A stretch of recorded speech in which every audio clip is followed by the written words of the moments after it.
The Prabhupada Connection. Memories, 77, by his example, the wit and wisdom of a C. Bhaktivedanta Swami Prabhupada. By Gurudas. Part 10. Contact. One day the phone rang at Betterton Street. It was Rockscully calling for Shyama Sundar. He talked quietly in the corner for a few minutes, hung up the phone, threw his arms in the air, and started shouting, "Hare Krishna," and dancing around the room. "Wow!" Shyama Sundar exclaimed. That was Rock calling from their new place in Earl's Court. He and Cassie and the gang have got a meeting set up down at Apple tomorrow with the Beatles, and he said I could tag along. The next day Shyama Sundar was really nervous as he prepared to leave for Apple. The girls had baked a cake topped by a green apple and the words Hare Krishna made of frosting. We soothed his nerves with comments about how Krishna would help him, and saw him off down the stairs. Shyama Sundar describes his first meeting with George Harrison. "I had some trouble getting admitted into the Apple offices. Finally Yoko Ono drove up in a white Rolls and told the guard it was okay to let me in. I told the receptionist I was with the group from San Francisco, and she said, 'Oh, you mean those,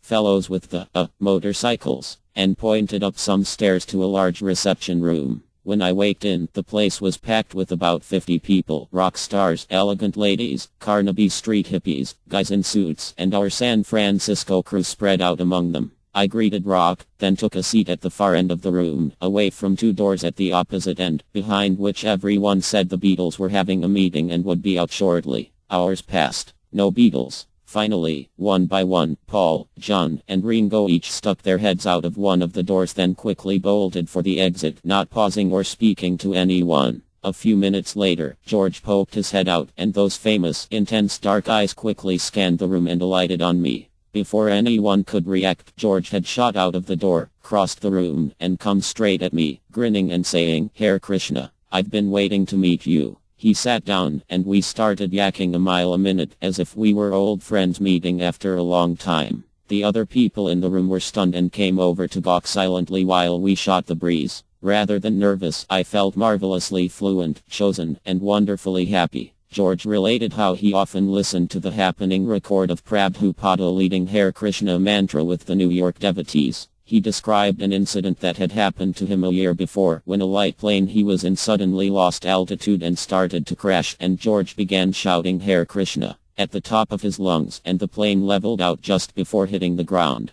I answered some of his questions about philosophy. We had a few laughs, then he invited me out to his home in Esher on the coming Sunday and sketched a map to his place on a napkin. I also invited him to Betterton Street to meet the other devotees when he could find the time. To be continued.